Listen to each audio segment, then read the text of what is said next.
Nah, kamu harus tahu bid'ah yang dimaksud Imam Ghazali itu berbeda dengan bid'ah yang dimaksud oleh orang Salafi. Ulama-ulama mutaqaddimin itu dulu kalau mengatakan bid'ah itu biasanya yang dimaksud yang kaitan dengan tauhid, yang kaitan dengan akidah, bukan kaitan dengan dzikir jahri, ziarah kubur dan sebagainya. Itu tuh bukan. Orang-orang mutaqaddimin dulu itu kalau dikatakan ahli bid'ah itu maksudnya orang-orang yang akidahnya bukan akidah Ahlussunnah wal Jamaah. Kalau orang yang Salafi masalah bid'ah ini itu tuh barang khilafiyat, itu tidak dikatakan bid'ah oleh ulama dulu. Nah, kemudian ilmu kalam itu fungsinya adalah untuk menolak bid'ah itu supaya akidah itu tetap lurus. Tapi menolak akidah, membentengi akidahnya siapa? Orang ahli ilmu kalam itu membentengi akidahnya orang awam. Jadi maksudnya Imam Ghazali itu ilmu kalam ini benteng untuk orang awam. Ini belum tingkatan yang tinggi, maksudnya itu gitu loh, maksudnya itu supaya keyakinan kepada la ilaha illallah yang dimiliki orang awam itu tidak dirusak oleh ahli bid'ah. Itulah ilmu kalam.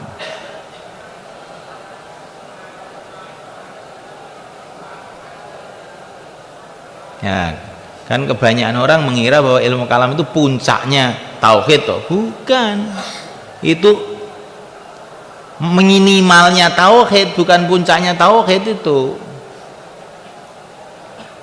Itu yang dimaksud Imam Ghazali ini, karena ini ilmu kalam itu di dalam tingkatan kedua tauhidul awam tadi itu.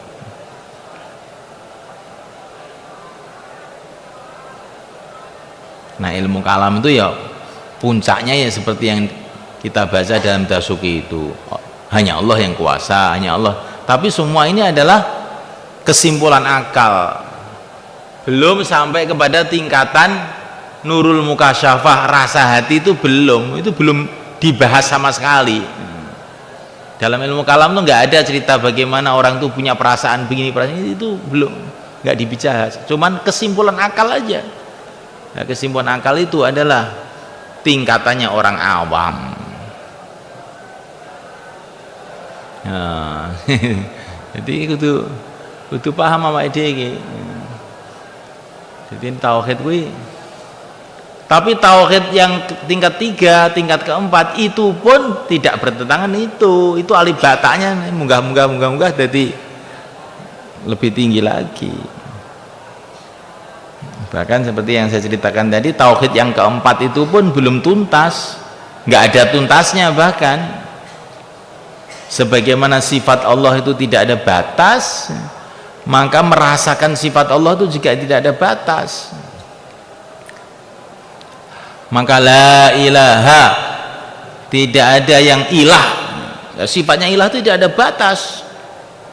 Illallah, nah, juga yang kita nafikan itu nggak ada batas, yang kita isbatkan juga tidak ada batas.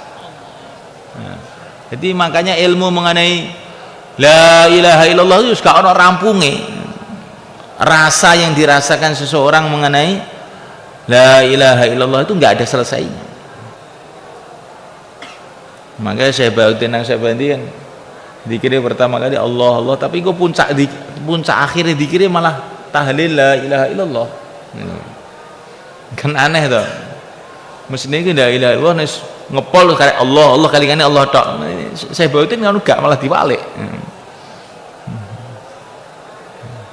Tapi pemahamane la ilaha illallah sing akhir karo sing awal iki beda. Kabeh isim fi'il huruf, tapi sing ngaji Jurumiyah karo sing ngaji Ibnu Aqil beda ngono lho Kang, beda-beda. Jadi kefahaman mengenai tauhid itu nggak ada batas.